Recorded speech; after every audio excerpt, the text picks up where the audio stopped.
This is Flipping Junkie Podcast, episode 46. Welcome to the Flipping Junkie Podcast. My name is Danny Johnson, former software developer turned house flipper, flipping hundreds of houses.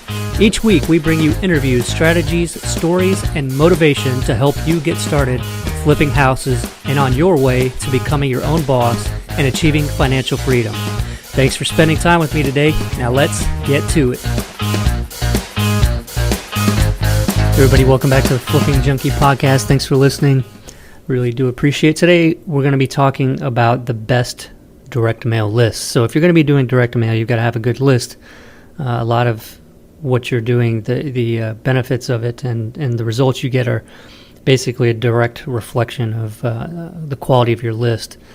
And so obviously you want up-to-date lists and lists that have people on it with properties that are likely have situations where they would be interested in selling the house.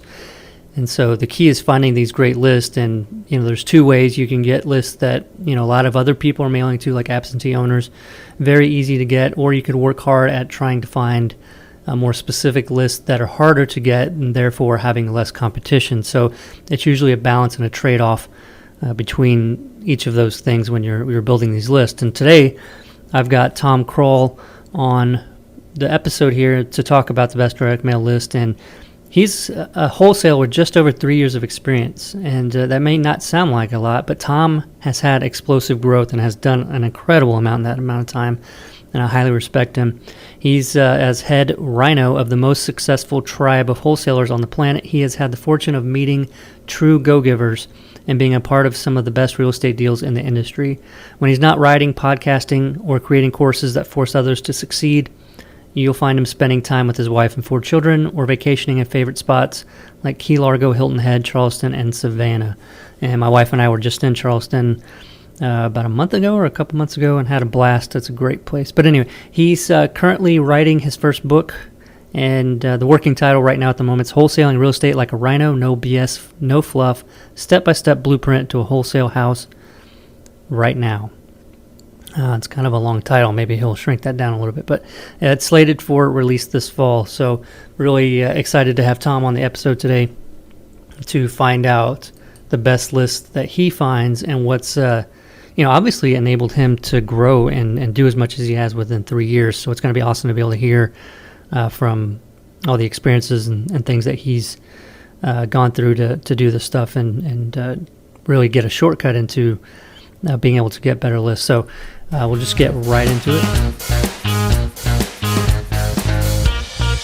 All right, Tom. Hey, thanks for being on the show. Hey, Danny. It's great to be here. It's great to see you. Thank you for having me. Yeah. Hey, what I wanted to do is just have you sort of talk about how you got started in the business. You've been doing it for 3 years, done an incredible amount in 3 years. It's amazing. And I just want to talk with you about all of that, and if you want to go ahead and just give us an idea of how you got started, how you got interested, and what you're doing now. Yeah, so I was in the lawn care business, and I was selling lawn care door to door in the heat of summer in Florida. It was a total nightmare. I hated my job. I really did not like it at all, and I was fired from that job. And the Reader's Digest version is I quit. I got fired from my job, and I called. I wish I quit. I didn't actually quit. I got fired, unfortunately, but I called my brother Todd Toback, and I said, "What should I do? What should I do?" And he said, get into wholesaling. It is the fastest way to make a fortune in real estate. And I am glad I listened to him. I got started right away. I made every mistake in the book. And I know everybody says that they made every mistake in the book, but if you listen to the people who say that, it's always the people who've had a lot of success, because it's always failing your way to success. And that's the key. So that's exactly what I did. I mean, Todd just pulled me, from getting fired through my first few deals, just kicking and screaming the whole time like a little baby. I was whining and, I don't know what the house value is. I don't know what to do. He's like, just do it. Just get it done. I was like, okay. So we did that, and It's been an awesome adventure.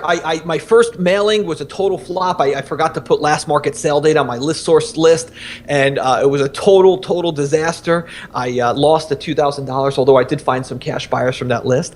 And then I had to sell my golf cart to do my next mailing, and funds were rolling out, pretty quick, and I wasn't really doing anything. But then I got my first deal with Dorothy, and since then, it's been an excellent adventure. I love every single minute of it. It's like a blessing. You wake up, you're doing deals. I love doing deals. Actually, not me doing them anymore, which is great, but I love just the ease of wholesaling. If you can just get out of your own way, and that's what I had to learn. Just get out of your own way, follow a system that works, and go from there. And I love it. It's been a great journey. Awesome. Yeah, and how long did you think it took you to get from the very beginning with Todd to getting those first deals? How long did that take for you to get there? Oh, that's a good question.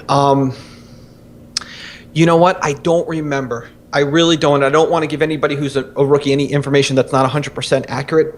So I don't remember, but I will tell you it felt like a long time. It was probably much shorter than it actually was, but what happened was when I got started, like a lot of people, I fell into that trap of thinking that the reason I wasn't doing deals was because of a lack of information. So I think what happens is it's like that process is long and painful. So it probably was shorter than I thought, but it was I honestly don't remember now at this point because it was 3 years ago, but it was a painful process, and I had to remember just, Todd would call me up and I'd ask him stupid questions like, how do I figure out the price of a house, which now I know is a silly question. How do I know, what do I do when the seller has this question, or what do I do when I do this? And what really I learned was just go and get the deal. Just go and get the deal and kind of go from there, and that's what I did. So there was a lot of learning curve in the beginning, but it was a little while, but it wasn't too long. I think I had my first deal relatively quickly. And I'm trying to think of how long it was, but I really don't remember. I wish I could come up with that, but I could probably look that up and get it for you. Yeah, it's just I'm just always interested in finding that out because a lot of people, I think, after 2 months or 3 months, and they feel like they've looked at hundreds of properties and maybe made offers on 20 or 30, right? Are wondering what they're doing wrong, and really there's nothing wrong. It's just that you don't have the confidence and the experience to know, what you can offer, and so you're being way too conservative, all that kind of stuff. Well, I think too the other massive problem that I see is that if you look at 200 or 300 properties, you should make 200 or 300 offers, and you need to, people are like, well, what should I pay for the price? How do I figure out valuations? Which is just a ridiculous question, because the bottom line is if you need to know how to do valuations, if you make an offer and you feel good about it, you're too high. If you make an offer and it's embarrassing, you're right where you should be. And if you just keep doing that, and you have to remember the most important thing about this. And really, it's just no matter what your exit strategy is, whether, wholesaling, rehabbing, landlording, the bottom line is it's all about finding a good deal. And that has nothing to do with real estate. Nothing. It has to do with the situation. You got to go in there, build a rapport, find out what they actually want, and then make them an offer. But this whole, it's not the offers, this whole thing of it's a numbers game. It's not really 100% accurate. It's not really a numbers game. If you went to 200 or 300 houses, you definitely will have some deals. If you're building rapport and allowing people to, they're speaking more than you're speaking and that kind of stuff, just some of the basic rules. Yeah, that's true. And what you mean is some people go in thinking that whether they get the deal or not is solely based on what they're offering for it. Right. And you're saying it's these other things. So what are these other things that you've found people have sold to you because of other than price? Oh, brother, Danny, this is a great question. This is a great question because I just want to be crystal clear for all of your listeners out there. Wholesaling, especially, or finding a discounted property has nothing to do with real estate, and it has nothing to do with price. If it's a price problem, you will never win. Ever win. We are not price people. You need to hold sellers' feet to the fire. You need to say, listen, if you're looking for highest and best, I'm not your guy. And the key is you have to understand you're not in real estate. It's a pawn shop. This has nothing to do. People are like, well, people don't sell their houses for a cheap price. That's not true at all. It's exactly like nobody will sell a Super Bowl ring for $300. Oh, really? Go ask the people who run a pawn shop, and they do all the time. So here's the thing.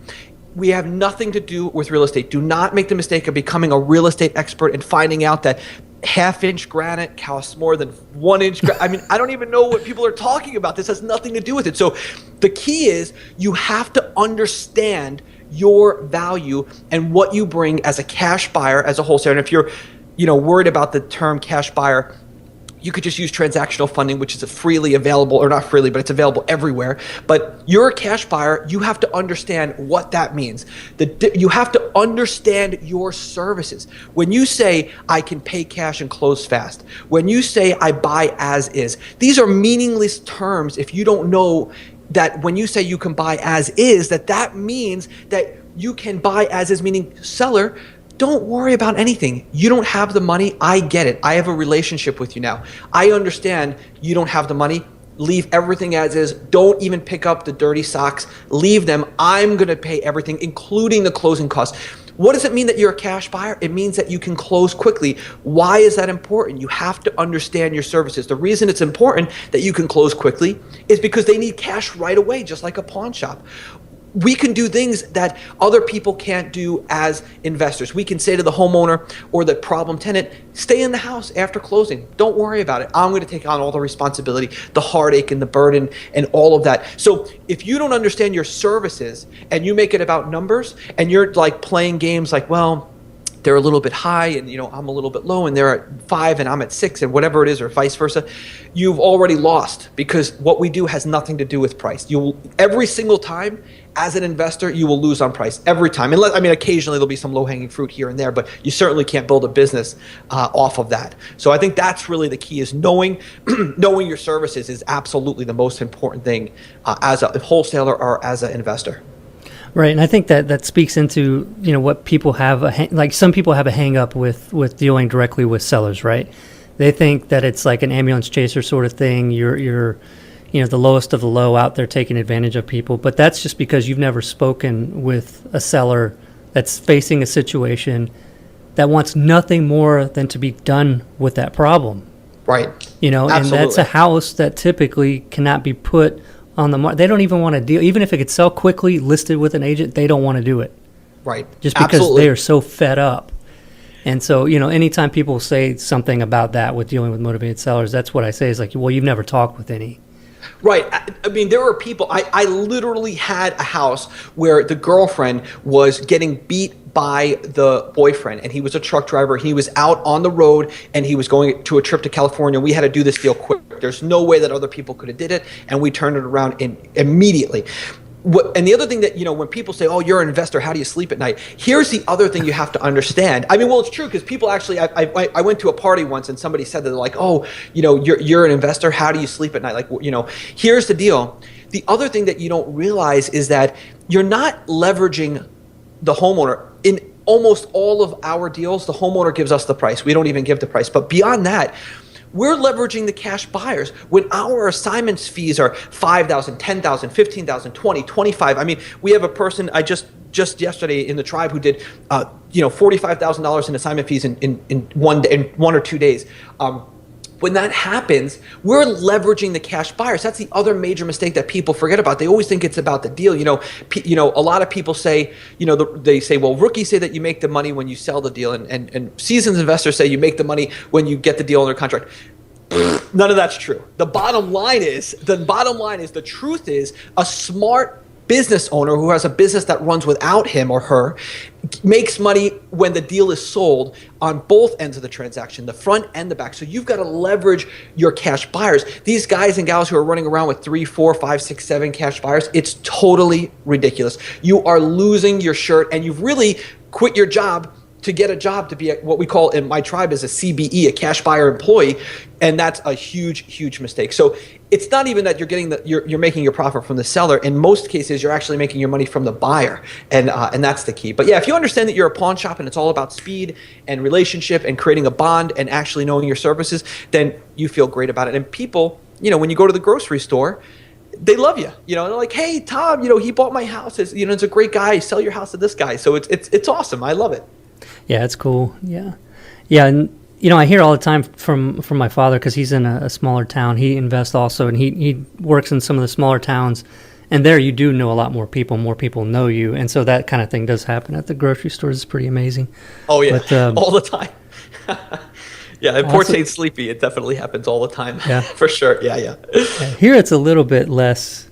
I have more people recognize me from Flipping Junkie, but than I do from houses that we've bought. But let's get into the direct mail stuff because I want to spend a lot of time on this. And finding the list is a key to success in direct mail. Obviously, we've talked before about being consistent.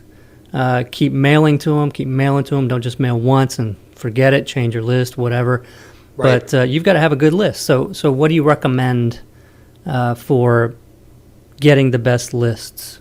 So the best deals for us, I'm glad you asked me this question today, and I know we just talked about it a few minutes ago, but I literally just had a company meeting at the tail end of last week, and we completely rehashed all of our lists, and we went through campaign reports and what's working and what's not working. So I'm excited to be sharing this information because I'm going to give you 8 lists, and these lists are the best of the best of the best. So this is the list that produced what we're always looking for, which is the highest conversion rate, the highest conversion rate, where is if you talk to a lot of people, they're always talking about response rate.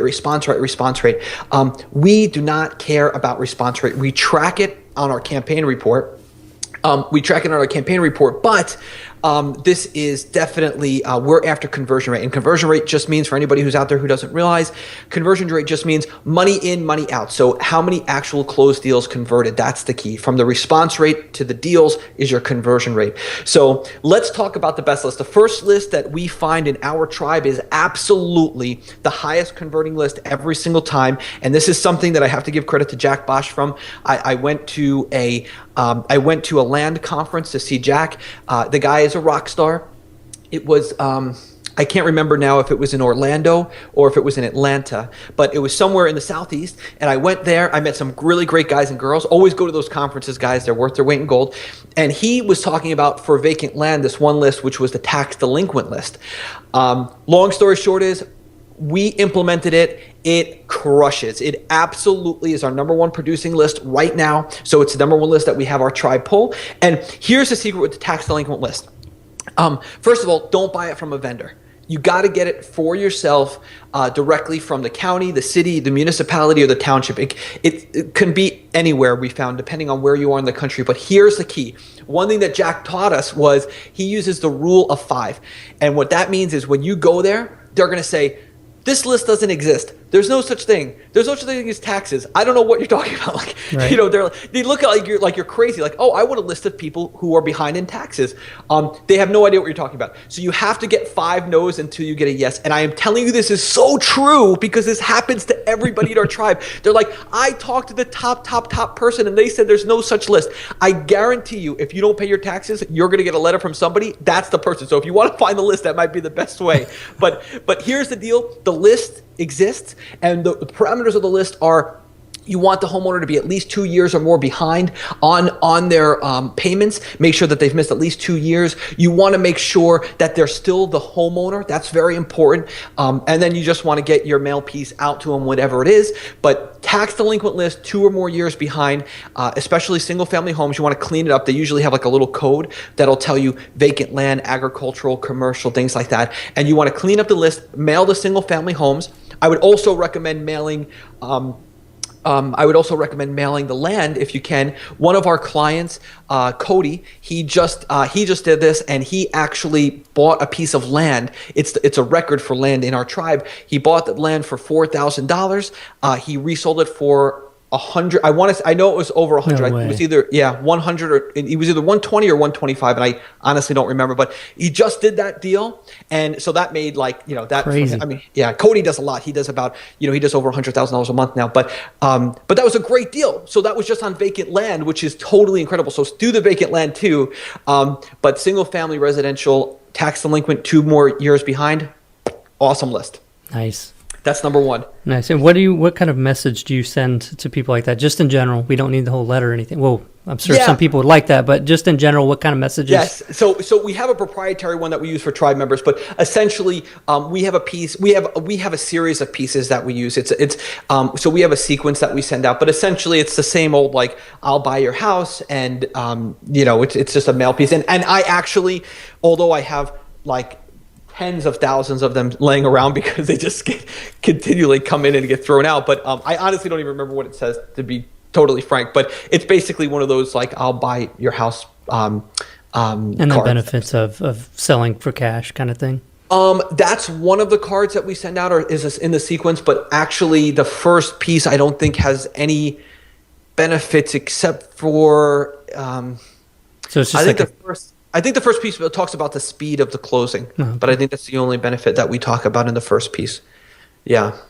Interesting. Yeah. So it sounds like you go into a little bit more detail for each piece on each benefit instead of just like listing benefits real quick without. Right. Some of them we do, and then some of them we actually, surprisingly, I learned this from my buddy Chris Chico, who's a rock star at marketing, and some of them actually we back away and give less detail. Like, hey, call me right away. I've been trying to get a hold of you.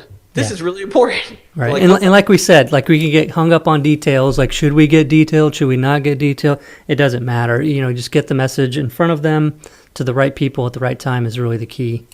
Well, all of that when it comes to details, and this is really important. If you're just starting out, and you want to wholesale your deal, right? You want to wholesale a deal, or you want to do whatever you want to do in real estate.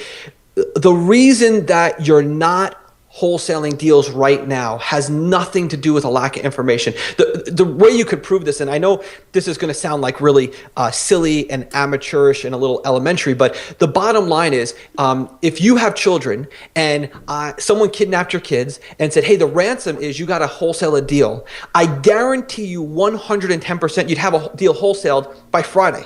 And today's Tuesday. I guarantee it 100% because you'd stay up later, you'd wake up earlier, you'd skip meals, you'd sell your. That's not the tactic you use, is it? With your students, you kidnap their kids until. Listen, I put them in that mindset. I tell them because really, it's if they could just get out of their own way and believe that it's possible and go at it with that kind of tenacity. That's the only reason why people aren't doing deals. It has nothing to do with the list and the mail piece. I mean, that's all good information. You want the right foot, but at the end of the day.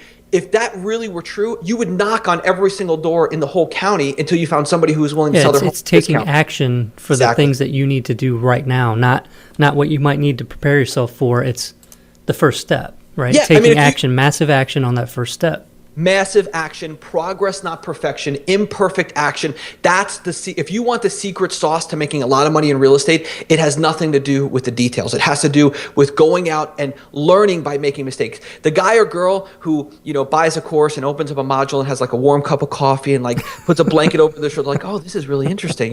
Look at that. Let me take some notes. If you're taking notes, we got a serious problem. Like that's not going to happen in my tribe. Like, let's go. Like, get out. Come on. Like, don't ask me like, hey, Tom, I'm thinking about implementing this. What do you think? It's more like, hey, Tom, I did this. I got this funky result. Why? That's a much better question. Yeah. There is a such thing as a stupid question. This whole like no such thing as a stupid question. No, that's not true. There's stupid questions all over the place. So that's good stuff. Awesome. Okay. So I was just thinking back when we were getting started and we just played the heck out of Ron LeGrand CDs while we drove for dollars. Okay. And wrote down addresses and knocked on neighbors' doors, finding out who owns those vacant houses, all that kind of stuff. Anyway, all right, number 2, what's the second list? All right, good. So here's exactly, I'm glad you brought that up about driving for dollars because I can save you guys a ton of gas money because there's a much better list. Here's what we found. So we were driving for dollars and what did we realize, right? We realized that every time we were driving for dollars, the things that we were looking for, there was already a list that existed, right? So here's the deal. It's called the code violation list. This is the best list out there. I know I said the tax delinquent list is great, but this list is great too. And the reason it's in second place is because the code violation list produces some of the largest assignment fees. So what is the code violation list? Same exact thing as the tax delinquent list. You're going to have a hard time getting it. They're going to tell you there's no such thing. It doesn't exist. There are no code violations. Let your grass grow. I guarantee you get a letter. It does exist. So here's the bottom line. Code violations could be for anything. They could be for high grass. They could be for broken down car in the driveway, weeds, unkept landscaping, rubbish on the front lawn. I mean, every single county and municipality has different code violations. Here's the bottom line. Get the code violation list and mail it. It's that simple. Have a virtual assistant because I will tell you right now, Danny, you and me as entrepreneurs and everybody else out there who's listening to this podcast, you guys are entrepreneurs. You are not good at the low, like you're at 45,000 feet. So the stuff at 5,000 feet, you shouldn't be doing like data entry, stuff that's repetitive tasks, stuff like that. You guys should not be doing. So get a virtual assistant to do this stuff, have him go or her go through the list, and then get the mailing address for the homeowner and send your direct mail to the code violation list. It's one of the best lists out there. Huge response rate, huge assignment fees, just tremendous. I mean, some of the best deals I've ever done have come from the code violation list, because those people very often are out of state. They do not care about the property at all. They want nothing to do with it. The property's totally, just a pigsty. That's always a good deal for us. Yeah, nice. So do you ever have your VAs screen any of the list at all, for equity, stuff like that, or you just mail all of it? Never. The reason we don't do that is for a few reasons. First of all, we find that there's a problem with accuracy. The other thing that we don't do is on the tax delinquent list, most times we find that there is equity. What we find is that these are people who own the house, the mortgage is already paid off, and then, because when you're paying your mortgage, you're paying your taxes.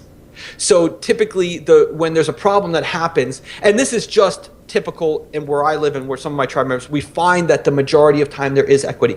The other thing that you can do is you don't want to get distracted, but if there isn't equity but there's motivation, there's other exit strategies you can do besides wholesaling and buying and flipping and rehabbing and all that. So depending on who you are and where you are, but I find that if you're going to run your lists, your county list against equity, you have to be really, really, really super careful that you're doing that accurately, because we find that there's a lot of discrepancies on the accuracy of equity. So, just be cautious. Plus, I like to be more sloppy and like in the trenches with dead bodies everywhere. Like just get from one trench. Like if later on when you're making even just $20,000 a month, then if you want to refine stuff, start to refine it. But by then you're going to be on vacation. You're not going to care. Well, you got to consider too the mailing pieces. How much does it cost to mail one letter? I mean, it's kind of worth it to see if it's. Yeah. Right. Absolutely. But I guess if you're getting nothing but calls where people have no equity, maybe you want to revisit the lists or something. Yeah. If it's a lot, it's just 100% all no equity. Yeah. All right. Awesome. So any differences in maybe message for code violation? Just any kind of little tip for that? Every single one of our lists are on the same sequence. Okay. So yeah, we don't know nothing like that as far as changing the mail piece out. And just real quick, you guys mix your sequences with postcards, letters, or all letters, all postcards? What? We do not use. And I want to be careful because Michael Quarles is a friend of mine, and I love the company Yellow Letters, and we use yellowletters.com, which is a great company, but and we use other vendors as well, but Michael is awesome. But I don't actually use Yellow Letters, like the mail piece Yellow Letters. We use the vendor, but not actual Yellow Letters. We send out mostly postcards. Actually, I think right now in our sequence, everything is a postcard. I don't think we send out any actual legal size letters at this point.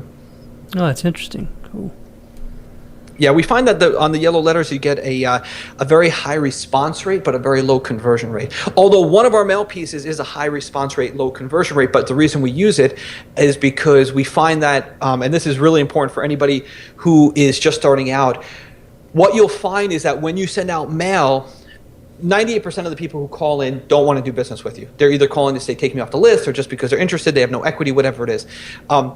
So the money is in the database, and that's really important. If anybody's just starting out, you should write this down and put this on your desk. The money is in the database. That is where the money is. It's in the follow-up. The money is not always in the mailing. It's in, because like I said, 98% of the people who call in, they want nothing to do with you, and they're not ready to sell their house at that minute. So if you can build rapport and follow up, that's important. The other thing, too, of why we use one in our sequence that is like that is because what we find is that there are deals that come in much, much later, but additionally to that, we find that the people who call in at the tail end, and this is true of all mail pieces that we send out, the people who call in at the tail end, like the last 20%, are hotter than the people who call in like that day.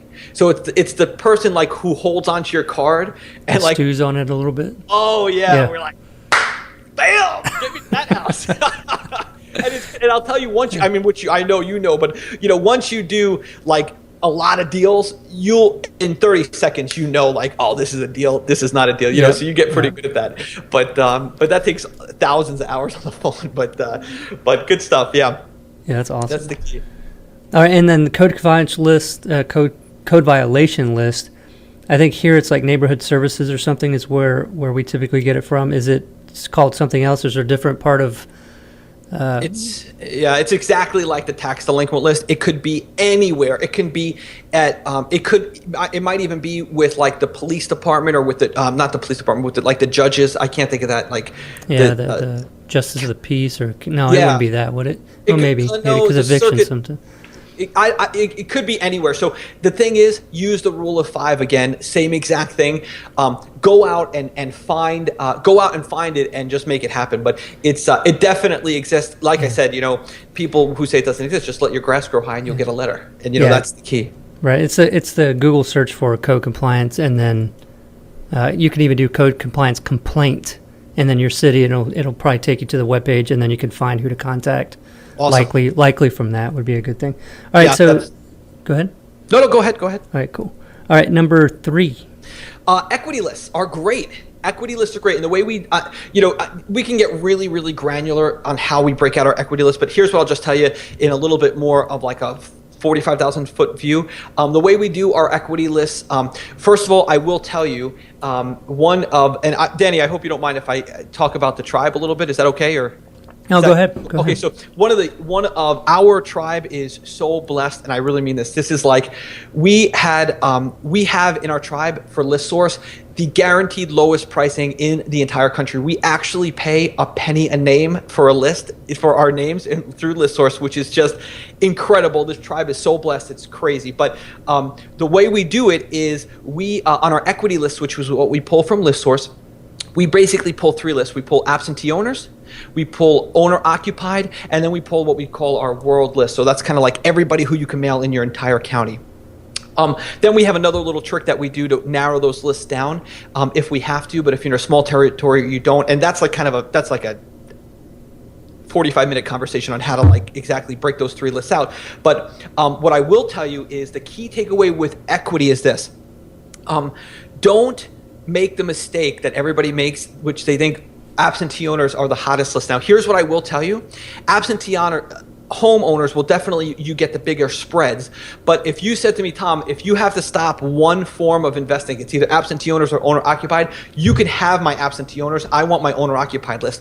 The reason is because the frequency, the people who are already doing deals who are like, man, I'm on a roller coaster and I don't know how, I don't know why. There's typically only one of 2 problems of why wholesalers and any investor is on a roller coaster with income or deals. And the number one reason is, first of all, they're either only mailing. The first reason is that they're usually the ones doing their marketing, which is ridiculous. So same reason why I wouldn't hire you to do my marketing and you wouldn't hire me, because we're entrepreneurs and we stink at that. We need people who are good at the detailed stuff. As entrepreneurs, we're energetic, high energy. We have big ideas, but we stink at implementing like small little details. So the first thing is, if you want to get off the roller coaster, hire a VA to do your marketing and just get over the fact that they're going to make a mistake. No, they're going to make a mistake and you're still going to live. It's not going to be a big deal. So who cares? Let them make the mistake. But the second reason is that we find that those people are typically only mailing absentee owners. The bulk number of deals and the bulk number of, and this is true in almost every area, most homes are owned by homeowners, not by absentee owners.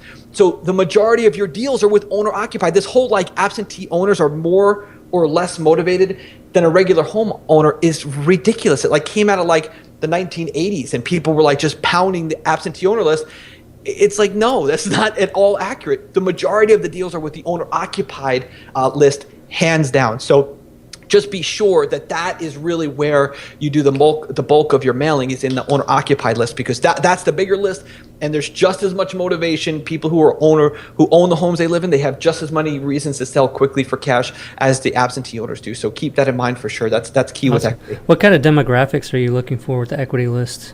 So in the equity list, we do a lot of different things. I can tell you one of the little tricks that we do is age, and because the criteria of all 3 lists is different and it kind of fluctuates. But one of the key things with equity lists for sure is age. You will find if you go back to the last 100 deals you've done, they've mostly been, with any experienced investor will tell you, they're like 45 plus. So this whole thing of like wasting mail to people who are younger than 45 is kind of like, not so hot. It's going to cost a lot of money, and it's not as effective. Almost all the deals we do are with the people who've owned the home for a while. First of all, they have more equity. There's all sorts of reasons, but we do equity percentages. We do last market sale date. They kind of change from list to list. We do.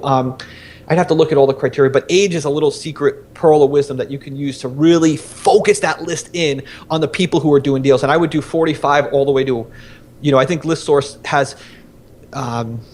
I think the way they do it is like 45 to 54, 55 to 65, and then 65 plus, and we select all three criteria pieces. Awesome. All right. Age and anything else with demographics? Like maybe it's like sale date, last sale date kind of thing? Or we anything? do last market sale date from 1900 to 2013, which would be 3 years ago from today. So we always go 3 years ago from today. Awesome. Yeah. This is good stuff out there, guys. I hope you guys are writing this down. This is liquid gold. Yeah, I'm writing it down. It'll be on the show notes page also at flippingjunkie.com/45. All right. Just in case you're driving or something and don't, I don't want you writing on your arms and stuff like that while you're driving. So. Absolutely. All right, number 4. So first we've got, what do we have here? We have tax delinquent, code compliance, equity. And are you considering absentee owner, occupied, and the global as 3 different lists, or just as the one equity list? Just as the one equity list. All right, number 4 then. So number 4, I got to give a shout out to my very good buddy, actually my 2 good buddies, Lance and Terry over at US Lead List. We've tested a lot of different inheritance lists. They are the best. There's nobody better than Lance and Terry. You guys tell them that I sent you, and they'll give you a good deal. But they are, I would call US Lead List 100%. They are rock stars. Lance is an honest, upstanding individual, a good-hearted guy who you can count on when he tells you something is what it is. It is. So I love that fact about it. Also, the list absolutely produces massive results. The list is per name. It's not cheap, but they're usually very small lists. And there's a waiting period for 3. They only sell to 3 people. And when I first met Lance, I didn't take his word for him. We tested him on this, and it is absolutely true. They only sell to 3 people per county. And if you call up and they don't have your list, if it's already sold out, put your name on the waiting list, because people fall off, and it will absolutely yield mega results for you. Like I said, it's a little bit pricey per name, but it's absolutely worth it. I think it's like $1 something per name, but the lists are very small, so the ROI is through the roof. Yeah, and that's not just probate either. You're getting actual things that are not probate. So this is the different from the probate list, right? So here's the thing, these terms get thrown around, and when I first got started, I had no idea. And that's the key. Like, the less you know, the more money you're going to make. So here's the deal. The bottom line with probate is probate means that the homeowner has passed, but the home is still in the state of probate, which means basically like creditors can get access to it, or I don't know what it means. But it really can't be sold until it's inherited. That's not 100% true, because you can kind of do something with contracts from state to state. But the bottom line is the inherited homes are hotter, in my opinion, than probate, because the homeowner has the ability to sell right away. Now, with that said, I do like the probate list. It's not the next list that we mail, but probate is, we do love probate too. There is a guy who we follow, but here's the bottom line, and his name is Rick Ginn, Ginn. He knows all about probate, and he taught us what we know about probate. So Rick Ginn is an amazing guy. I would definitely check him out. And what I would say about probate can be very, very hot too, because probate allows you to work with the homeowners and build a rapport before that whole process kicks in of the inheritance. So we do actually, probate it's number 7 on our list. So if we're talking about it, we might as well talk about it.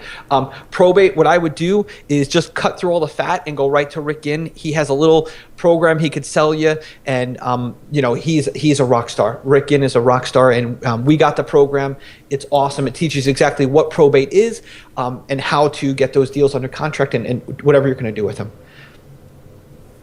Nice. And any other recommendations for the probate other than just contacting Rick Ginn? I mean, as far as having somebody pull them yourself, or does Rick Ginn recommend a service, or does he have a service, or? To be honest with you, one of my acquisition managers does it, but I will tell you that I just had this conversation with one of my partners about probate. Here's what we find with probate. In some locations, it's on like a city website or county website. In other locations, you need to build a relationship with an attorney who does, who has access to that sort of information. Either way, though, it's definitely worth it. And the only other tidbit that I can give you with probate, which I'm sure Rick would say too, is you have to mail like multiple people. There's something called, I think, an executor. But here's the thing. I want everyone, the bottom line is we do a lot of deals. And if you hear me stumbling over these words, like when you're asking me details like of what's what, the fact that I legitimately don't really know these answers right off the top of my head is because we're focused on revenue in first position, on progress, not perfection, and imperfect action, right? So this is the key to all of it is don't become like, if somebody is out there saying, hey, probate is hot and there's a guy who does it, just have somebody or you do it yourself implement that system, and don't try to like learn the system. Just take, like, there are people out there who will do all this stuff for you gladly. Like title companies, they do all this stuff. Like, oh, I want to double close on every property. Great. Let the title company worry about how to all the paperwork. I don't know how to, what happens, in the background. I don't care. Right. I have 4 kids that I want to spend time with. So I don't know all this stuff, but that's the key. I think people they get so caught into mastering their craft, but they don't realize that the craft that they should be mastering is being a business owner of a business that runs without them, not like how to like sweep the floor. That's the key. Yeah, and I think I even have some kind of like bound like course thing on doing title searches, and I think maybe read the first 2 pages like, why the hell am I reading this? Right, exactly. Like I do not need to know all of this. Well, even with Rick Gates' course, I had my acquisition manager go through it. I'm like, I don't know, I don't want to learn this stuff. But he's great at that stuff, and he's also a great marketer, so he's a good guy to know. Well, that's a great point. I'm glad you keep bringing things up like that, because it is important for people to understand. It's all about what you're focusing on. If you're spending all your time doing stuff that, is not generating you revenue quickly, you probably shouldn't be doing it. It's the thing is, I think it's human nature to go into that comfortable, cozy mode of like, because learning is very safe. Right? It's very safe because there's nothing, you don't have to actually do anything, right? So if you're like, oh man, what did you do today? And you're like, oh, it was a great day. I spent the whole day learning about probate. I'm really progressing. You're not progressing. You're going backwards. If you're like, I spent the whole day out talking to attorneys, figuring out how to get probate, and then I ran out of time, so I hand wrote 175 letters before I went to bed. That's progress. That's making it happen, taking action, talking to people, looking like an idiot. Whole thing of, act as if is the worst advice I've ever heard. Don't act as if. Go there and tell people, hey, look, I'm just starting out. I have no clue what I'm doing. I could really use your help. People will root for an underdog. When you go there with like your hair slicked back like a car salesman, you're like, oh, like, yeah, like I do this, I buy homes, and if I could da-da-da-da-da. It's like, no, what are you talking about, man? Come on, let's get it. Let's make a deal happen. Like, be who you are. That's the key, though. People they'll root for you. They'll mentor you. They'll help you. But that's the key when it comes to, don't be afraid of the action. That's where the learning is. It's not in sitting there like, learning about like, I mean, that's the key, just to be totally blunt. Yeah. The more I get into this business, the more blunt I get. Hey, well, it's because you've dealt with it, and people have all kinds of excuses. Oh, all yeah. Right. So U.S. leads list was number 4. We talked about jump to number 7 probate, but let's go back to 5. Number 5 is evictions. Evictions are super, super hot. Now, don't ask me how to get evictions. It's exactly the same as code and tax. They're gonna tell you there's no such thing. You have to sometimes you have to pull it manually. Sometimes there's other ways to pull it. Go find out how to find evictions. Just to be clear, evictions just mean that people are evicting tenants. There are when that's happening, those landlords are typically motivated. So go and get that list, and it's really that's all there is to it. And again, this is one thing you'll do is if you start to hang out at the county. Or the city or wherever those lists are, you'll actually start to, if you spend enough time there, you'll start to meet people who pull these things for list companies. Those people can be a wonderful resource. That's all I'm going to tell you. I'm not going to tell you to go and like steal them from the list companies. Not that I haven't done that or did it or I'm denying it. But here's the thing. I will tell you that there are people who work for list companies that are at counties all the time. And you could sometimes ask the clerk and say, hey, is there anybody? Oh, yeah, that's Mary. She's always over there in that corner. She's here on Tuesday. Just go and say hello to her. She knows how to pull all those lists. Bam! You just made an extra $500,000 this year by meeting Mary. So, just get out of your office and that's the key. Awesome. So evictions are number 5. They're super smoking hot. All right, number 6. So number 6 is another one that this one is like a little tiny secret list that nobody mails, nobody knows about. It's smoking hot, and your letter is gonna hit right at the same time when this person wants to sell, very often, quickly. So here's the deal. When a tenant is like behind in rent and running out of money and they need to move, very often, right? And Danny, I'm going to put you on the spot. I'll let you answer this, right? So if a tenant needs a little bit of cash and they're going to move and the landlord doesn't know they're moving and they're behind in rent, what is one thing that they can do, like right in their front yard, right, to produce some quick cash right out of the gate? Yeah, it's a yard sale. Absolutely, guys, right? So yard sales, garage sales are killer. They are killer. You will not believe how many times people who are tenants will sell everything, including the kitchen sink, and your letter is just about hitting the homeowner when the neighbor's like, hey, do you know, by the way, that your roof just got sold for like $25? And it's amazing. So especially if you have out of state, so if you're on a really tight marketing budget, go to Craigslist, go to the newspapers online, find all of the garage sales. What I would do is keep a master list. Of the garage sales, so that because a lot of people have garage sales every single week just to have a garage sale. They do that for like an income. So keep a master list, and then these lists are extremely time sensitive. You want to catch the out-of-state landlord usually before they fly down, because once they fly down, they're like committed to solving the problem. So if you can catch them before they do that, it would be awesome. And I think the last one we did was this guy who owned this company called Mystic Pizza, and he was like just about to come down, and we're like, no, don't come down. Stay where you are. I'll send a mobile notary. Everything's fine. So here's the deal. When landlords are in a bad spot and the tenant just left, instead of calling the property manager, they have to find a new tenant and all that stuff and fix everything the person broke. We're just like, hey, we'll give you cash right away. Don't worry about it. Fast close as is.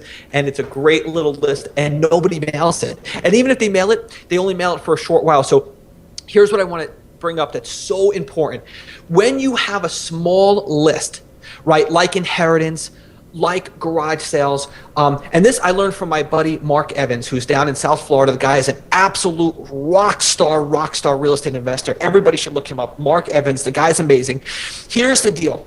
When that happens, one thing he taught me was data, not drama. 95% of people run their business off of drama instead of data. Here's the thing. When you have a small list, what you have to do is you must have a campaign report so that you know your numbers. Because if it takes you, let's just say, 1,700 pieces of mail to get one deal in your county, and with your skill level, let's just say that your county and skill level, it's 1,700 pieces for one deal. Let's just use a random number. Well, if your garage sale list is only 100 a month, that's going to take 17 months to get one deal. It's still worth it to mail that garage sale list. So don't cut short lists short, because if you do that, you're not going to get the benefit of the remailings and of having that list in your corner all the time. So one thing I would definitely encourage you guys to do is keep campaign reports, track the basic numbers, how many mail pieces went out, how much did it cost, which is your conversion rate, what your money in, money out ratio, the conversion rate, the response rate. Track every list. Keep it all, and all you have to do that is keep a unique phone number for each unique list and mail piece. I think call fire is like $3 a number. It's ridiculously cheap, but that's the key. So when you have a small list, you're like, man, I mailed 16 garage sales and I didn't get a deal. Just know everyone's doing that. So just keep mailing the garage sales and keep mailing them, and you'll see that the numbers will definitely even out at the end of a year or a year and a half. You'll say, oh man, I got 3 deals. It just took longer because the list itself is smaller. So just a little side note there. Yeah, awesome. And one thing that you can do also is set up, if you've used if this then that, which is IFTTT.com. Yeah. You can set up one for like the estatesales.com or garage sales or whatever, and then have those automatically put into a spreadsheet for you every day, and then you have your VA use those. So just something and I'll put something on the show notes page also, because I think I wrote about that in a guide that people can download for free. I'll put that on the show notes page. But so we did yard sales, garage sales, probates was number 7, and then the final list, number 8. What do you have? Yes. So this list is great. One of my tribe members came up with this list, and this guy's a rock star out of Atlanta, and he found this list. This is a great list. This is another list. It's going to be a little tricky to get, so you could whine about it or just go find it. I don't really care, but here's the bottom line, right? The bottom line is that if you want a hot list, it's the recent arrest record list. That is, for whatever reason, a smoking hot list. And when I say that, like, for whatever reason, a lot of times I don't feel like I did when I was a rookie, that I have to find out the reasons why people are motivated. Just know that because you can waste a lot of time trying to figure out, like, get over this hurdle of, like, why would anybody ever sell their home for pennies on the dollar when they could just do X, Y, and Z? That question is like a showstopper. So the best thing is, sometimes the best answer is, like, don't ask that question. Just know that every single day, 10322 houses sell in your neighborhood. They all sell it for 100,000, but for some reason, one sells for 60 and one sells for 160. There's really no rhyme or reason. It just happens. So just know it happens. You don't have to really understand it, because that'll stop a lot of people in their tracks. But the bottom line is, recent arrest record list can be very easy to get, or it can be very challenging to get. But that is also another good list if you could find out their home and then send them, if it's public information. And, with all this stuff, you want to make sure that you're doing it ethically, legally, and morally okay. Check everything, that I'm saying out with an attorney first before you take any action on any of this stuff. But the bottom line is that recent arrest record lists it's a smoking hot list for sure. Nice. And same sequence and same letters to all these. Yeah, same sequence for everything. Or postcards, actually. Yeah, and we used to do differently for probate, but then we just found, no, it's fine to do everything. Some of our mail pieces, they're like proprietary to the tribe, but they're pretty cool. Awesome. Well, this is a great list of lists that yes. People should be mailing to. And it's nice to not just have the one, because people, like you said, do just gravitate towards absentee owner and then call it a day and say, I'm just going to mail these. And so is everybody else. So why don't we try these other lists? And like Tom said, the rule of five no's till you get the list, and don't give up. Yeah, and I can't take credit for that. That was Jack Bosch. Just right, so you Jack know, I'm just giving credit where credit is due. Jack is the guy who came up with that, and he told us that myself and my brother, and we just took that and ran with it. And it definitely works, because I guarantee you, when you go the first time you go, they're going to say it doesn't exist. There's no such thing. We're not allowed to give it out. It's private. Boom, boom, boom, and the sixth person will be like, oh yeah, it's right here. right, yeah. It's like the funniest thing. It happens every single time that way. Yeah, it's all about who you talk to, and definitely, yeah. So when you go in each time to these different places, you got to talk to somebody different. Yes. Don't ask the same person and think that all of a sudden they're gonna say tomorrow, like, yeah, that's available. Well, absolutely. Awesome, Tom. Is there anything else you want to share with us about the lists? No, that's it for the list. I mean, this stuff is easy peasy, lemon squeezy. Just make it happen. Just, I think the secret sauce here to wholesaling or to any real estate investing is what we talked about earlier. Just, if you want to, like, be a learner and, just like learn about real estate, that's great. You're probably not going to make a lot of money, but it's an interesting subject. But if you want to be an earner instead of a learner, just know that the learning comes from making mistakes. Do this like, and I know this is like a crazy analogy, and I know it's very amateurish, but do this like somebody you love was kidnapped, and the ransom is you got to do a deal, and I guarantee you'll do a deal. I guarantee you will do a deal. You gotta.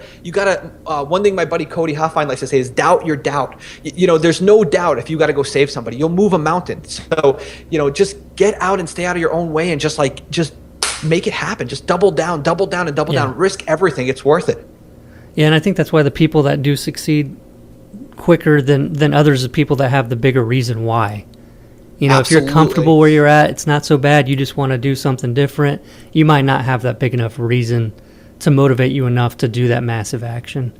And, Tony Robbins, right? Everyone's moving from pain or going towards pleasure. I mean, it's so true. With enough, it's like the, I mean, I'm a Christian, so for me, it's like God is just like, it's like, aren't you just exhausted? Like, it's exhausting being broke. It's exhausting. Like, I remember my wife was, in the shower crying one day, like, should she buy groceries or pay the mortgage? I mean, it's exhausting. You can't, you don't want to live like that. So it's just like, you're not gonna don't drink coffee and learn information. That's not that you haven't earned that yet. When you're tired, don't take a break. If somebody brings you a sandwich, your spouse brings you a sandwich, you're like, oh, like you've been working so hard, take a break. Slam the door in their face and throw the sandwich in the garbage and send out another offer, book another appointment, make a next phone call. Don't stop. Your goal should be you jumped out of the plane.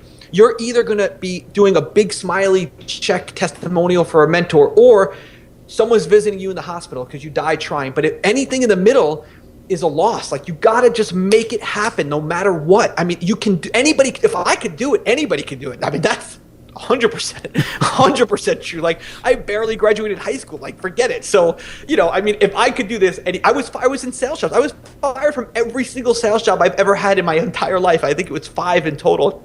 Until the time I started doing this. So you don't need to be a salesperson. You don't need to, be super intelligent. There's other people who will do stuff for you. Lean on them. Don't try to learn title work and HUDs. People ask me questions about HUDs. I'm like, I have no idea. I barely know what a HUD is. I don't know what how do I fill out a HUD? I don't know. So, it's just crazy, the stuff that could get in the way. But if you just like lock down and, make it happen, that's the key. You're bringing that victory bell for you. Where's my victory bell? Is that behind you? There's one behind me, and then here's another one. I keep desk one safe one. just in case. Yeah. Oh, okay. That's awesome. Bell. We have a Rhino right there. Bam! Love it. All right, Tom. Well, thanks so much for everything that you've shared with us today. And is there a way that people can contact you? How can people find you? Yeah, absolutely. So we have a website. It's Wholesaling Inc., wholesalinginc.com. Anyone can check us out there. And we have tons of great information. And and we also have a podcast, which is wholesalinginc.com, where we talk specifically about deals, like no fluff, no BS, just all information that you could use right now to find a deal. So anyone could check us out there, and it would be great. We'd appreciate it. Cool. And I'll put links to those on the show notes page also at flippingjunkie.com/45. If you're driving or something and want to be able to find Tom, you can do that. So thanks again, Tom, and awesome. We'll keep in touch. Thank you, Danny. It was great being on the show. Anytime, brother.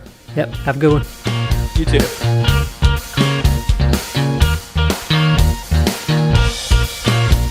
All right, another great episode. Thanks, Tom. That was awesome. Lots of great info in there, and I really like the way he has motivational sort of coaching, things in there to motivate people to do what they need to be working on, focus on what they should focus on to really make a success in this business. And, there's so much wisdom in that. I think that, just following that advice would separate you from 90% of people who try to get in this business. And, one thing that Tom talked about also in the show was that money is in the database, right? And it's in the follow-up. And he said, it's sort of like the secret there of everything that they're doing. So you're maximizing the benefit of all the work you're putting into getting these calls by having this database. And, the money's in the database. And so that's the main reason why we, use REI Mobile, why we created REI Mobile, to be able to keep track of all that stuff so that we can have the follow-ups, set up the automated follow-ups, and just, squeeze as much as we can out of each of one of those leads that we get so that no marketing dollar is inefficient. You got to have every marketing dollar be efficient, and that's how we do that. So check out reimobile.com if you haven't before.